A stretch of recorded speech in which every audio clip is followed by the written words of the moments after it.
Ophelia's POV. Nakahiga lang ako't hindi pa rin ako dalawin na antok. Hindi ko alam kung anong gagawin ko. Kanina pa ako nakaupo dito sa kama. Paulit-ulit kong pinag-iisipan ang alok sa akin ni Handro.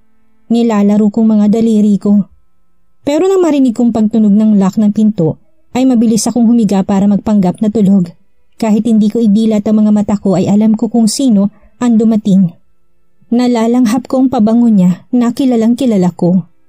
Napatanong ako sa sarili ko, bakit siya nandito ng ganitong oras at bakit siya humiga sa tabi ko? Nagtataka man ay hinayaan ko siya. Kailangan kong pangatawanan ang pagpapanggap ko. Pero napasinghap ako bigla dahil niyakap niya ako. Hindi ako kumilos kahit nang totoo ay para akong maubusan ng hangin. Nang masigurado ko na tulog na siya ay humarap ako sa kanya. Pinagmasdan kong buong mukha niya kahit sinasabi ko sa sarili ko na hindi ko siya mahal at galit ako sa kanya, ay hindi ko pa rin pala talaga kaya dahil mahal ko pa rin siya. May pagmamahal pa ako para sa lalaking dumurog sa puso ko, sa lalaking sumisira sa buhay ko. Tahimik akong umiiyak habang nakatingin sa natutulog niyang mukha, hanggang sa hindi ko na namalayan na nakatulog na rin pala ako. Kinabukasan nagising ako sa sikat ng araw na tumatama sa mukha ko. Nagulat ako dahil nakabukas na ngayon ang mga bintana. Tumingin ako sa tabi ko pero wala na si Handro. Wala na rin ang swero sa kamay ko. Dahan-dahan akong bumaba sa kama at naglakad ako papunta sa may bintana. Kahit na medyo mataas ang sikat ng araw, ay malamig ang hangin at naaamoy ko ang halimuyak ng mga bulaklak. Bigla ako napangiti dahil finally nakakita na ako ng araw. Tumingin ako sa buong paligid at namangha ako sa ganda ng paligid. Malawak at maaliwalas ang buong paligid. Kay gandang pagmasdan ng mga berdeng puno, lalo ng garden nila ay ang ganda. Maraming bulaklak at kung titingnan ay para itong farm ng mga bulaklak. Nasa mataas na palapag na pala ako ngayon, kaya natatanong kong mga bukirin. Miss Ophelia, maghanda na po kayo dahil hinihintay po kayo ni Sir sa hapagkainan. Sad sa akin isa sa mga katulong nila. Sige po, sagot ko sa kanya bago ako pumasok sa loob ng banyo para maligo. Kahit hindi pa ako nagbibigay sa kanya ng sagot ko ay si Handro na mismo ang nagdesisyon. Paglabas ko sa banyo ay may mga katulong na busy sa pagliligpit dito sa silid. Masasabi ko na nagkaroon na ng buhay ang silid na to. May mga dinagdag na silang mga gamit. Tayo na po, miss. Yaya sa akin ng babae kanina. Tahimik ako nakasunod sa kanya. Kinakabahan ako habang palabas sa silid. Ito ang unang beses na masisilayan kong buong mansyon nila. At tama nga ako dahil isa itong magarbong mansyon. Nagsusumigaw ang mga mamahaling gamit na nasa paligid. Isa ito sa magarang bahay na nakita ko. Sahig pa lang ay parang mahihiyakan ng tumapak dahil sa sobrang kintab at linis nito. May mga mamahaling paintings na nakasabit at may isang malaking chandelier. Patuloy lang ako nakasunod sa babae. Hindi ko binigyang pansin ang mga mata ng mga katulong na nakatingin sa akin ngayon. Pero para akong mahihimatay sa sobrang kaba ko. Pumasok ito sa isang silid na sa tingin ko ay dining area nila. Bumungad sa akin isang magarang dining table at mga upuan. Marami rin ang pagkain sa hapag. Parang may fiesta sa dami ng pagkain nakahain. Nagtagpo ang mga mata namin ni Handro pero kaagad akong umiwas sa kanya. Seryoso at malamig ang tingin na ipinukol niya sa akin kaya hindi ko kaagad napansin ng isang bata. Mami! Biglang sigaw ng isang batang lalaki at mabilis itong tumakbo papunta sa direksyon ko. Lumingon ako sa likuran ko dahil baka nasa likuran ko lang ang tinatawag niyang mommy. Pero laking gulat ko dahil bigla na lang ako niyakap ng bata. Good morning, mommy! Nakangiting bati niya sa akin. Baby, I'm not your mommy. Mahina at malumani na saad ko sa kanya. Alam ko po. Pero ang sabi po ni daddy ay nandito po ang new mommy ko. Nakangiti na sagot niya sa akin. Hindi naman ako makapaniwala sa narinig ko mula sa kanya. Tumingin ako kay Handro pero seryoso lang ang mukha niya. Hinila ko ng batang lalaki papunta sa mesa at pinaupo niya ako sa tabi niya. Bakit mo pinakawalan ng babaeng ito? Galit na tanong ng mami ni Handro. Mom, let's talk later. Kalmado na sagot ni Handro sa ginang. At bakit mamaya pa? Siya na ba ang ipapalit mo kay Monica? Bakit hindi mo nalang pabalikin ang asawa mo dito? Kaysa sa babaeng ito? Nanggagala-iting sad pa nito. Can you please let us eat first, Mom? Mainis na sa tonong boses ni Handro. Hindi na nagsalita ang ginang at naging tahimik na rin ito. Ako naman ay nakikiramdam lang sa kanila hanggang sa, "Mami, gusto niyo po ba to?" Tanong sa akin ng bata. "Alej, hindi mo siya mommy," saway bigla ng matanda sa kanyang apo. "She is my mom, Lola," sagot naman ng bata. "Cyrus, pagsabihan mo nga yung anak mo," naiinis na sabi niya pero hindi naman nag-react si Jandro. "Baby, gusto mo ba na subuan kita?" Tanong ko sa bata dahil bigla na lang kasing naging malungkot ang mukha nito. "Really, Mom? Tita Ophelia?" "Oo naman, may gusto ka ba dito?" Nakangiting tanong ko sa kanya. "Slut!" Hindi nakaligtas sa pandinig kong sinabi ng ina ni Jandro. Binaliwala ko lang ito at hindi ko pinansin. "I want fried rice and bangus, tita," sagot niya sa akin. Kukuha na sana ako para lagyan ng plato ni Alej pero si Jandro nang naglagay sa plato ng anak niya. Ako naman ay tahimik lang at sinusubuan kong bata. Habang ramdam ko ang talim ng tingin sa akin ng mommy niya. Alam ko na galit ito sa akin. Kulang na lang ay saktan na niya ako. Pero dahil naritong apo niya ay hindi niya magawa sa akin. "I'm full na po, tita. Eat ka na po," nakangiting sabi sa akin ng bata. Mabilis itong bumaba sa upuan at lumabas na ito sa dining area kasamang nani nito. Kami naman ang naiwan dito. Wala sina Amir at Soraya. Tanging kami tatlo lang ang nandito. Nahihiya akong kumuha ng pagkain para ilagay sa plato ko dahil sa tingin ko ay hindi ko naman ito kayang lunukin ko sakaling kakain ako. Pero tumayo si Jandro at umupo sa tabi ko.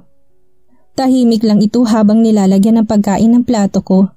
Pero pinigilan ko lang siya dahil puno ng plato ko. "Tama na," mahinang sabi ko sa kanya. Tumigil naman siya pero tumayo siya para saan umalis pero pinigilan ko siya. Hindi ko alam kung ano bang nangyayari sa akin. Nakatingin siya sa kamay ko kaya bumitaw agad ako sa kanya. Umaasa ako na mananatili siya pero kaagad siyang lumabas at iniwan niya ako dito sa mommy niya. "Anong ginawa mo sa anak ko? Mukhang binilog mo ng ulo niya." Ramdam kong gigil sa boses niya. "Wala akong ginawa sa anak mo," sagot ko rin sa kanya. "Tapos ngayon ang apo ko naman? Talagang malakas ang kamandag ng mga fiero. I'm sure namana ka rin sa tita mo." May pang-uuyam na saad niya sa akin. "At ikaw po, katulad ka rin ng asawa mo. Kaya hindi na ako magtataka kung binilog mo ng ulo ng mga anak mo para siraan ang pamilya ko." Nakatingin ako ng diretso sa mga mata niya. Nakikita kong galit sa mga mata niya kaya nagulat na lang ako dahil bigla na lang niya akong sinampal. "Lola, bakit niyo po sinasaktan si mommy?" Umiiyak na tanong ni Alej dahil bigla pala itong bumalik. Hindi pinansin ng matandang apo niya at lumabas ito sa dining area. Patuloy namang umiiyak ang anak ni Jandro kaya hindi ko tuloy alam ang gagawin ko. Makakaya ko bang maging masama sa batang ito? Pero ano bang palabas itong ginagawa ni Jandro? Bakit kailangan pa niyang isali ang anak niya? Isa rin ba ito sa mga plano niya? Tanong ko sa sarili ko habang nakatingin ako sa batang umiiyak. Nakatingin lang ako kay Alej na patuloy na umiiyak. Hanggang sa lumapit na ako sa kanya at binuhat ko siya. Hindi ko rin kasi kayang makitang isang inosenteng batang umiiyak. Inosente nga ba? Biglang tanong ko sa sarili. "Shh, baby, don't cry na." Pagpapatahan ko sa kanya. "Okay lang po ba kayo?" Tanong niya sa akin. "Okay lang naman po ako, kaya stop crying na. Sige ka, kapag umiyak ka, papangit ka." Saad ko sa kanya. "Are you sure po ba na okay ka lang? Masakit po ba dito?" Tanong niya sa akin sabay hawak sa pisngi ko. Okay na okay po ako. Nakangiting sagot ko sa kanya. Hindi ko inaasahan na halikan niya ako sa pisngi, kaya tumingin ako sa kanya. He is a younger version of Jandro. Halos lahat ng features ng mukha niya ay namana niya kay Jandro. Kaya sigurado ako na kapag lumaki siya ay magiging kamukha din niya ang daddy niya. "Bakit umiiyak ang anak ko?" Galit na tanong ni Jandro sa nanay ng anak niya. "Nakita po kasi niya na sinaktan ni senyorang asawa niyo." Sagot naman ito kay Jandro. Naging tahimik lang si Jandro. Kukunin niya na sana si Alej sa akin, pero ayaw umalis ni Alej sa akin. Mas lalo pa siyang yumakap sa akin. "Daddy, dito lang po ako kay mommy. Sasaktan siya ulit ni Lola." Saad nito kay Jandro. Parang may humaplo sa puso ko dahil sa narinig ko. "Dito na lang muna siya sa akin." Mahinaw na sabi ko kay Jandro. "Pero hindi ka pa kumakain." "Sige, dito na lang siya habang kumakain ako." "Okay lang ba sa'yo, baby?" Tanong ko kay Alej. "Opo, tita." "Sige na, umalis ka na." Pagtataboy ko kay Jandro. Pinapaalis mo ba ako sa sarili kong pamamahay? Supladang tanong niya sa akin. Natigilan naman ako sa sinabi niya. Kung sa bagay ay tama siya, bakit ko nga ba siya pinapaalis? Tahimik lang akong umupo habang nasa kandungan ko si Alej. Nagsimula akong kumain habang nakatayo si Jandro malapit sa amin. Leave us. Biglang utos niya sa mga maid nila. Mabilis namang umalis ang mga ito at kami na lang na tatlo ang natira dito sa hapagkainan. Umupo siya sa tabi ko. Alej, come here. Kakain si Ophelia? Sabi ni Jandro sa anak niya. Tita Ophelia, can I call you mommy? Tanong sa akin ni Alej. Parang bumara sa lalamunan kong pagkaing sinubo ko kaya mabilis akong uminom ng tubig. Tumingin ako kay Jandro at sa tingin ko'y hinihintay din niya ang sagot ko. Baby, okay lang ba sa'yo na tawagin akong mommy? Iniisip ko kasi na baka magalit sa akin ang mommy mo. Tanong ko rin sa kanya. Daddy, hindi po ba okay lang natawagin ko siyang mommy? Di ba po, sabi niyo sa... Of course, Alej. Mabilis sa sagot ni Jandro. Simula po ngayon ay mami na pong tawag ko sa inyo. Masayang bulalas niya sa akin. Okay baby, ngumiti ako sa kanya. Hindi na ako tumutol pa dahil wala naman dahilan para gawin ko yon. Eat ka na po mami, kasi mamamasyal po tayo ngayon. Mamamasyal? Kunot noong tanong ko. Ayaw mo ba? Tanong bigla sa akin ni Jandro habang nakakunot ang noo niya. Gusto ko pero okay lang ba sa'yo? Kung ayaw mo, pwede ka namang hindi sumama. Suplado na saad niya sa akin. Gusto ko pero hindi lang ako makapaniwala. Pagkatapos ng ginawa mo sa akin ay hahayaan mo akong lumabas? Kahit na wala pa akong desisyong sinasabi sa'yo? Mami, ano po bang ginawa sa'yo ni Daddy? Biglang tanong sa akin ni Alej. Wala baby, sagot ko sa kanya. Gusto kong sabihin sa kanya pero alam ko na masyado pa siyang bata. At hindi ako tulad nila na ginagamit pati ang mga bata. Naging tahimik kaming tatlo. Biglang naging awkward pero pinilit ko na lang na ubusin ang pagkain ko. Akmang liligpitin kong mga plato nang hilahin ako bigla ni Jandro palabas sa dining area nila. Lumabas kami sa isang malaking pintuan. Nang makalabas kami ay para akong iiyak. Pero pinigilan kong sarili ko dahil sa wakas ay nakalabas na ako sa kulungan. Ang ganda po ng garden namin, Mommy, di ba? Tanong sa akin ni Alej. Ngumiti ako sa kanya bilang tugon. Hindi ko alam kung saan ba nagmana si Alej dahil masayahin siya. Hindi katulad ng daddy niya na masama ang ugali. Sana kapag lumaki si Alej ay maging mabait siyang bata. Let's go. Sumunod kami ni Alej sa ama niya. May kabayong dumating. Nagulat ako dahil bigla na lang akong binuhat ni Jandro. Tumingin ako sa mukha niya pero seryoso lang siya. Napalunok ako dahil biglang dumakong tingin ko sa matangos ng ilong at sa labi niya. Are you done? Ha? Wala. Masungit na naman siya pero bigla akong nahiya dahil nahuli niya ako nakatingin sa kanya. Pero mas nagulat ako dahil pinasampan niya ako sa kabayo. Tahimik lang ako at hindi ko kaya magtanong sa kanya. Pinaupo rin niya sa harapan ko si Alej. Hindi ako marunong mangaba.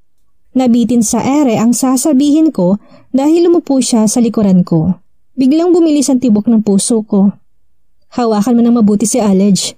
Utos niya sa akin pero sa mismong tenga ko. Kakaibang hatid sa akin ang ginawa niya kaya biglang humigpit ang hawak ko kay Alej. Mommy, I can't breathe po. Biglang saad niya sa akin. Sorry baby, hingi ko ng paumanhin sa kanya. It's okay po mommy.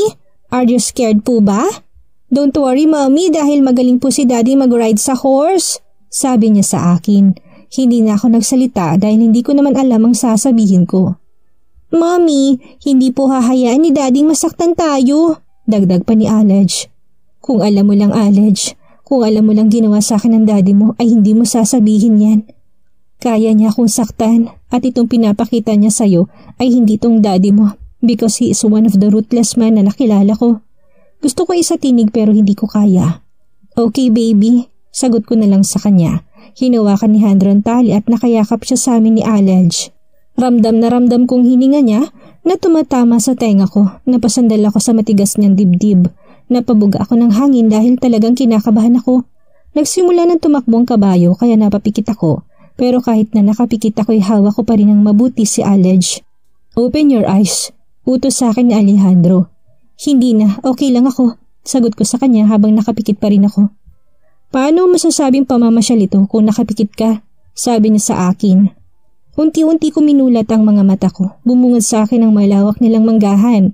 Binaybay namin ito't nakatingin sa amin ang mga tauhan nila. Nahiya ako bigla kaya yumuko ako para hindi nila makita ang mukha ko. Gusto ba niya akong ipahiya? Kaya niya ba akong ilabas ng mansyon nila? Para ipangalandakan na kabit niya ako? Iniisip ko pa lang ay nasasaktan na ako. Mommy, why are you crying? Biglang tanong sa akin ni Alej. Hindi ko pala napigilan ang sarili ko. Umiiyak na pala ako. Napuwing lang ako, baby. Pagsisinungaling ko sa kanya. Daddy, can we stop po muna? Tumigil naman ang kabayo. Huwag kang umiyak sa harapan ng anak ko. Matigas na bulong niya sa akin. Bumitaw muna ako kay Alej at pinunasan kong luha ko. Daddy, kiss mo po si mommy. Baka po kasi sad siya. Utos ni Alej sa daddy niya. Baby, okay na po ako. Sabi ko na lang sa bata. Pero nagulat ako dahil linalikan ako ni Jandro sa pisngi. Nagulat na lang ako dahil bigla niya akong pinaharap sa kanya. Hindi ko alam kung ano bang dapat kong maramdaman sa ginawa niya. Huwag kang bumigay sa pakitang tao nila sa'yo dahil sigurado ako na may masama silang binabalak sa'yo. Bulong sa akin ang isang parte ng utak ko. Naisip ko rin na baka ginagawa lang nila ito dahil may mas matindi silang gagawin sa akin. Kaya dapat lang na hindi ako maniwala sa kanya. Nagpatuloy ang pamamasyal namin hanggang sa makarating kami sa may burol. At natatanaw kong ilog mula dito sa pwesto namin. Pero bago ka makarating sa ilog ay madadaanan mo ng taniman ng mga bulaklak. Maganda ang buong paligid pero hindi ko pa rin naman kayang maging masaya. Hindi ako magiging masaya hanggat narito ako sa poder ng mga kaaway. Sa lugar kung saan ay alam ko na papahirapan lang ako. Hindi ako malaya at yun ang totoo. Resta sa mo. Bulong niya sa tenga ko. Ang ganda po dito, mami, hindi ba? Biglang tanong sa akin ni Alej habang nakatanong kami sa mga bulaklak. Oo, baby. Sagot ko na lang sa kanya. Mommy, kung maganda dito, hindi mo ba ako iiwan? Tanong niya sa akin ay kinagulat ko. Baby, what are you talking about? Gusto ko po na dito ka na sa amin ni Daddy. Hindi man po kayang ipakita sa'yo ni Daddy pero mahal ka po niya. Mahal? Tanong ko sa sarili ko. Mahal niyo rin po ba siya? Dagdag pa niyang tanong sa akin. Baby, how old are you na? Tanong ko sa kanya. 6 years old po. Nakangiting sagot niya sa akin. Parang hindi 6 years old ang kausap ko. Dahil lang matured niyang mag-isip. Kung hindi ako pinahirapan at niloko ng daddy mo ay kaya kitang sagutin na mahal ko rin siya. Pero kailangan kong patayin ang damdamin na meron ako para sa kanya. Dahil alam ko na hindi na maghihilom ang sugat dito sa puso ko. Gustong gusto kong isagot kay Alej pero alam ko na hindi niya pa ako maintindihan. Mommy, sana po huwag niyo akong iiwan. May lungkot sa mga mata niya habang sinasabi niya ito sa akin. Baby, where is your mom?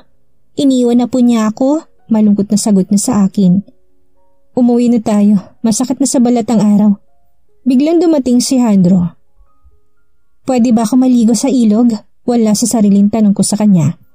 Habang nakatanaw kasi ako dito'y parang gusto ko magtampisaw sa tubig.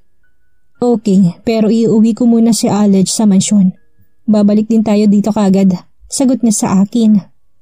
Lihim naman ako natuwa sa naging sagot niya sa akin. Habang pabalik kami sa mansyon nila ay tahimik lang kami ni Jandro habang masayang nagkakwentong anak niya si Alej. Nang makarating na kami sa bahay nila ay umakyat ako sa silid ko. Masasabi ko na silid ko na ito simula ngayon. Hindi ko na malayan nakasunod pala sa akin si Jandro. Magdala ka ng bathrobe. Aniya sa akin. Ano ba talagang binabalak mo sa akin? Hindi ko na kayang pigilan ang sarili ko na hindi magtanong sa kanya. Wala. Malamig na sagot niya sa akin. Bakit kailangan mo pang idamay ang anak mo dito? At pumayag ka pang tawagin niya akong mommy? Gusto mo bang ipangalandakan sa lahat na babae mo ko? Hindi pa ba sapat sa'yo mga ginawa mo sa akin? Hindi kita babae dahil asawa kita. Sagot niya sa akin. Asawa mo ko? Akala ko. Shit! Hindi fake ang kasal natin dahil asawa kita. Tumaas pang boses niya. Gagawin mo talagang lahat para lang pahirapan ako, no? Mapait na tanong ko sa kanya. Bilisan mo na, kung gusto mo pang maligo sa ilog, ay kumilos ka at huwag ka na magtanong pa. Sabi niya sa akin bago siya lumabas sa silid. Napaupo na lang ako sa kama. Hindi ko man maintindihan ang mga ginagawa niya sa akin, ay alam ko na darating ang araw na magsasawa rin siya sa akin. At alam ko na kapag dumating ang araw na makaalis na ako dito, ay hindi na ako babalik sa buhay niya. Kaya ngayon pa lang ay iiwasan ko ng anak niya. Hindi ako pwedeng mapalapit sa batang yon dahil baka maging kahinaan ko pa siya pagdating ng araw. Kumuha ako ng isang bathrobe bago ako bumaba. Habang pababa ako'y nakita kong mami ni Handro na nakaupo sa mamahalin nilang upuan. Para itong Reyna, pero para sa akin ay siyang Reyna ng mga sinungaling. Hindi ko na sana siya papansinin pero bigla na lang ito nagsalita. I-enjoy mo lang ang binigay sa iyong kalayaan ng anak ko dahil hindi yan magtatagal. Aniya sa akin. Kalayaan palang tawag niya dito? Sarcastic na tanong ko rin sa kanya. Oo, at sisiguraduhin ko na maghihirap ka at masisira ang buhay mo. Matutulad ka rin sa mommy mo, pero sisiguraduhin ko na mas maghihirap ka kaysa sa kanya. Sisiguraduhin ko rin na sa'yo na papalitan kita dito. Hindi man ngayon pero malay mo sa mga susunod na araw. Sisirain ko rin ang pamilya niyo. Nakangiting sabi ko sa kanya bago ako lumabas pero habang naglalakad ako'y nakakuyom ang mga palad ko. Galit ako dahil kailangan pa niyang banggitin ang mommy ko. Pinakalma ko ng sarili ko habang papalapit ako sa pwesto ni Handro. Kagaya ng ginawa niya kanina ay binuhat niya ulit ako para makasakay sa kabayo niya. Nakapulupot sa bewang kong braso niya. Nang patakbuhin niya ang kabayo na pahawak ako sa kami niya pero mabilis ko rin itong inalis. Ramdam kong hininga niya na tumatama sa balat ko. Nakataling buhok ko kaya lantad sa kanya ang balat ko sa likod at balikat. Isang summer dress ang suot ko dahil mas presko at komportable ito. Kahit na naligo na ako kanina ay gusto ko pa rin subukang maligo sa ilog nila. Bago kami makarating sa ilog ay sinabihan ko siya na ibaba na niya ako dahil gusto ko maglakad. Nasa kabilang side ko kasi mga magagandang bulaklak. Hindi ko napigilan ang sarili ko dahil ngumiti ako at nang lumingon ako kay Handro ay abala ito sa phone niya. Nagpatuloy ako sa paglalakad hanggang sa makarating ako sa may ilog. Tumingin muna ako sa paligid at nang masigurado ko na walang ibang tao ay hinubad ko ng dress ko. Tanging bra at panty na lang ang natitira sa katawan ko. Hindi ko na binigyang pansin si Handro dahil nakita na niyang lahat sa akin. Kaya wala na akong dapat ikahiya pa sa kanya. Dahan-dahan akong lumusong sa tubig. Napangiti ako dahil hindi pa ganun kainit ang tubig ngayon. May part na ilog na malamig pa. Lumangoy ako at nang umahon ako ay bumungad sa akin si Handro. Nagkatinginan kami pero ako rin ang unang umiwas ng tingin. Akmang lalayo ako sa kanya pero hinapit niya ako sa bewang. Napalunok ako dahil sobrang lapit ng mukha namin. Anong ginagawa mo? Kalmadong tanong ko sa kanya. Wala pa akong ginagawa sa'yo. Sagot niya sa akin at mas lumapit pa. Para ako maduduling sa sobrang lapit niya sa akin. Bago pa man ako makalayo sa kanya ay naramdaman ko na ang labi niya nakadikit sa labi ko. He kissed me gently na para bang may kasamang pag-iingat. Hindi ko magawang tumugon sa kanya. Bumitaw siya at mabilis na lumangoy palayo sa akin. Ako naman ay nakatulala habang nakahawak sa labi ko. Nang mahimasmasan na ako'y naligo ulit ako. Nang nagsawa na ako'y umahon na ako pero biglang dumating si Amir kasama si Jasmine. Mabilis namang lumapit si Handro at pinasuot sa akin ng roba. Nagkatinginan kami ni Amir. Hindi ko alam pero parang may kakaiba sa kanya. Tuwing nakatingin siya sa akin hindi ko maintindihan ang sarili ko pero binaliwala ka ito dahil masama na ang tingin sa akin ni Jasmine. Umuwi na tayo. Nagulat na lang ako dahil bigla na lang akong hinila ni Handro. Hindi lang basta hila dahil kinaladkad niya ako. Kaya ko maglakad. Hindi mo na ako kailangan pang kaladkarin. Saad ko sa kanya pero para siyang walang naririnig. Handro, nasasaktan ako. Reklamo ko dahil sobrang higpit ng kapit niya sa braso ko. Mas masasaktan ka talaga kapag nagpumiglas ka pa. Umigting ang panga niya sa galit sa akin. Bakit ka ba ganyan? Wala naman akong ginagawa sa'yo. Nainis na tanong ko sa kanya. Habang pinapasakay niya ako sa kabayo. Are you seducing my brother? Biglang tanong niya sa akin habang nakasampa na rin sa kabayo. Anong sinasabi mong inaakit ko? I'm not seducing him. Huwag mo nang isaling kapatid ko dito. Kung binabalak mo na akitin siya ay binabalaan na kita kagad. Hindi ko gusto na may ibang humahawak sa pag-aari ko. And you're only mine. At hindi ka makakawala pa sa akin. Aniya sa akin bago niya pinatakbo ng mabilis ang kabayo niya. Binibigyan niya ba ako ng idea? Ni minsan hindi pumasok sa isipan ko na akitin ng kahit sinong lalaki. Paano kaya kung what if gawin ko?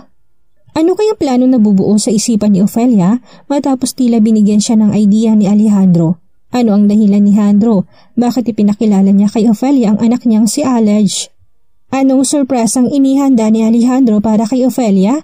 Dahilan din para magdala sa kanya ng kapahamakan. Yan ang ating aalamin sa susunod nating kabanata.